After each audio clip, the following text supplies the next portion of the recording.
Hello guys, तो आज हम स्टार्ट करेंगे सोशल साइंस का क्लास 6 का चैप्टर 1 ज्योग्राफी का, जो कि है the earth in the solar system. अगर आप क्लास 6 में हैं तो भी आप ये वीडियोस देख सकते हो, और अगर आप गवर्नमेंट जॉब की तैयारी कर रहे हैं तो भी आप ये वीडियो देख सकते हैं। मैं इसको पूरी एनसीईआरटी को कवर करूंगी अपने नोट्स में।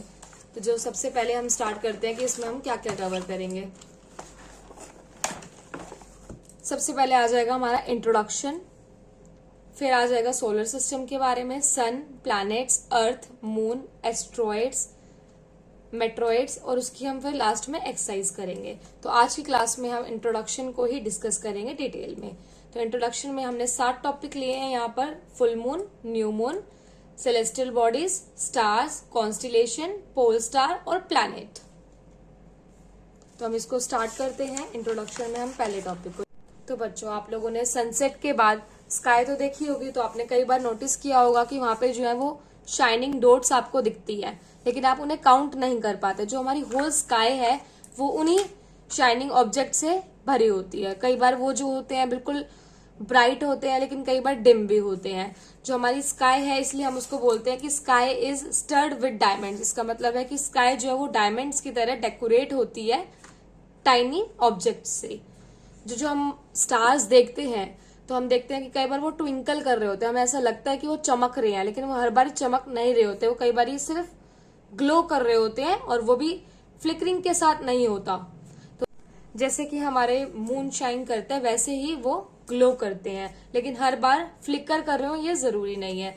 इसी के साथ अगर हम आगे पढ़ें कि apart from this bright object, in bright object के अलावा हम स्काई में क्या देखते हैं? मून देखते हैं। मोस्ट ऑफ द टाइम जो होता है मून दिखता है, कई बार नहीं दिखता।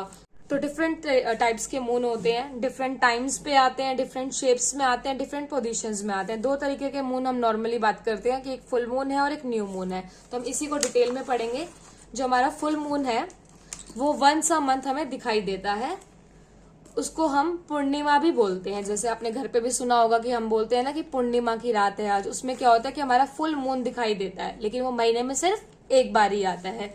दूसरा होता है हमारा न्यू मून। न्यू मून जो होता है उसको हम क्या बोलते हैं? अमावस। इसके बाद क्या होता है, जैसे हमने फुल मून देखा उसके 4 नाइट लेटर्स, मतलब 2 वीक के बाद हमें चांद जो होता है वो नहीं दिखता, मून। तो जो हम उसको बोलते हैं तो हम बोलते हैं अमावस्या। तो इस नाइट को हम बोलते हैं कि बेस्ट नाइट होती है। इस टाइम पे हमारी जो स्काई होती है वो बहुत बिल्कुल बेस्ट होती है और क्लीन होती है। तो हम इसको बेस्ट नाइट स्काई भी बोल सकते हैं और क्लीन नाइट भी बोल सकते हैं। तो इन सब चीजों से आपके दिमाग में क्वेश्चन आएगा कि जब हमारे पास मून है, स्टार्स हैं, ये ऑब्जेक्ट्स हैं, तो ये हमें दिन में क्यों नहीं दिखते? क्यों नहीं दिखते? क्योंकि जो हमारी सन की जो लाइट होती है वो बहुत ब्राइट होती है, जो हमें अलाउ नहीं करती कि हम ये सारी चीजें देखें। जो भी हमारे ऑब्जेक्ट्स हैं जो नाइट स्काई में दिखते हैं वो हमारे को सन जो है वो दिन में अलाउ नहीं करता है।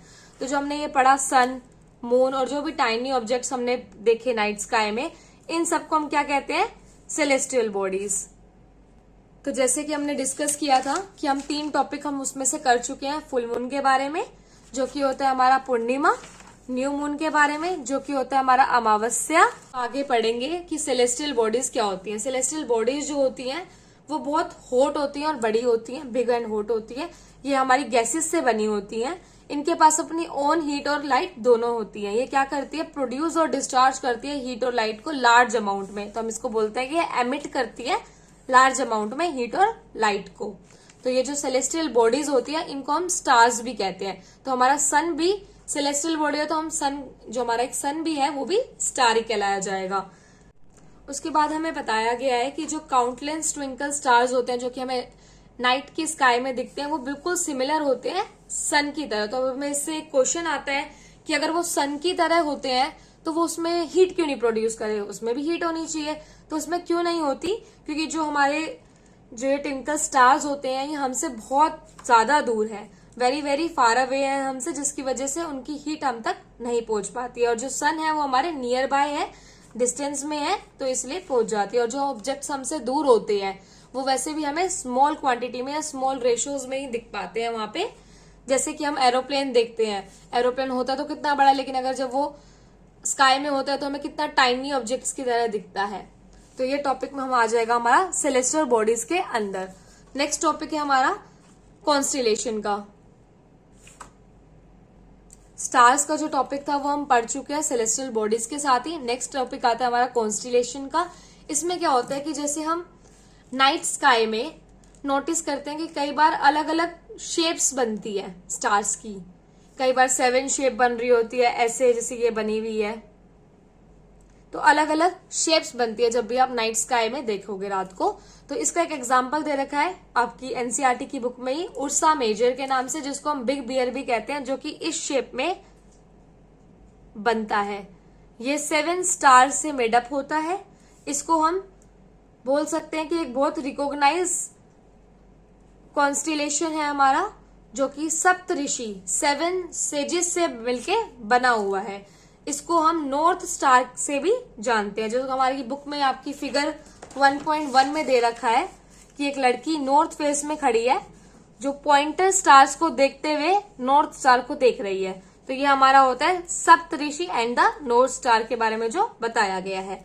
जो हमारा ये नॉर्थ स्टार है, इसी को हम पोलर स्टार भी कहते हैं। जो कि एंशियंट टाइम में पीपल क्या होते थे कि पहले के समय में ना, जैसे हमारे पास डायरेक्शन, जब कंपास वगैरह नहीं होती थी, तो उन्हें अगर डायरेक्शंस देखनी होती थी तो वो क्या करते थे, डिटरमाइन करते थे, हेल्प लेते थे किसकी, स्टार्स की, इनके की नॉर्थ डायरेक्शन में जो हमारा ये पोलर स्टार था, या फिर हम बोल सकते हैं जो नॉर्थ स्टार था, इसकी हेल्प लेकर डायरेक्शंस को देखा करते थे। तो इंडिकेट करता था ये नॉर्थ डायरेक्शन को नॉर्थ स्टार, जिसको हम पोलर स्टार, पोल स्टार भी बोलते हैं, जो सेम पोजीशन में स्काई में रहता है। इसको हम लोकेट कर सकते हैं विद द हेल्प ऑफ सप्तऋषि। सप्तऋषि जो अभी हमने बताया कि एक इमेजिनरी लाइन बन जाती है, जो आपकी फिगर 1.1 में है, जो एक लड़की नॉर्थ फेस की तरफ देख रही है और इमेजिनरी लाइन ड्रॉ कर दी है पॉइंटर स्टार से होते हुए, एक्सटेंड करते हुए पॉइंट को वो पोल स्टार पे जाके देख रही है। तो इसमें आगे हमारा ये पोल स्टार के ऊपर पूरा कंसेप्ट। अब आता है इसके बाद प्लैनेट्स के ऊपर। प्लैनेट्स क्या है अब हमारे, तो हम पढ़ेंगे प्लैनेट्स के बारे में। आप लोग बता सकते हैं कि प्लैनेट्स क्या होता है। जैसे कि अर्थ है, ये भी हमारा एक प्लैनेट है। कोई भी ऐसी सेलेस्टियल बॉडी जिसके पास अपनी खुद की लाइट और हीट नहीं होती। अभी हमने पहले पढ़ा कि सारी सेलेस्टियल बॉडीज के पास अपनी खुद की हीट और लाइट होती है, लेकिन कुछ ऐसी बॉडीज होती है जिनके पास अपनी खुद की हीट और लाइट नहीं होती। वो क्या करते हैं, लाइट जो होती है स्टार से वो लेते हैं। तो ये जो बॉडीज होती है इनको प्लैनेट्स कहते हैं। ये जो प्लैनेट वर्ड है, ये आया है ग्रीक वर्ड प्लैंटियाई से, जिसका मतलब होता है वेंडरर्स। जैसे कि हमारा अर्थ जो है, जहां पे हम रह रहे हैं, ये भी एक प्लैनेट है, जो कि हीट और लाइट जो है किससे लेता है, सन से लेता है, क्योंकि सन हमारा नियरेस्ट स्टार है, जो कि अर्थ के बिल्कुल पास में है। तो जो हमारे अर्थ है वो ग्रेट डिस्टेंस पे है मून से, लेकिन अगर हम मून की तरफ से अर्थ को देखें तो वो एक शाइनिंग स्टार की तरह दिखेगा, आपको शाइन होते हुए दिखेगा, जैसे मून दिखता है हमारे को यहाँ से। अगर हम मून से अर्थ को देखें वो भी सिमिलर शाइन करेगा। तो हमने पढ़ा कि प्लैनेट क्या है, वही सेलेस्टियल बॉडी जो उनके पास खुद की लाइट्स या हीट नहीं होती, जैसे कि हमारा अर्थ। उसके बाद हम आगे पढ़ते हैं। तो मून जो है एक सैटेलाइट है, जो कि कंपनी देती है अर्थ को रोटेशनल मूवमेंट्स के अंदर। वो आसपास में एक दूसरे के अराउंड मूव करते हैं। तो ऐसे 8 प्लैनेट्स हैं जिनके पास हीट और लाइट जो है वो सन से लेते हैं, और कई वो के पास तो मून अपने, जिनके पास अपने मून है। तो आप उन 8 प्लैनेट को सर्च करो। बाकी हम टॉपिक नेक्स्ट वीडियो में डिस्कस करते हैं। Thank you. Please subscribe my channel for more such video.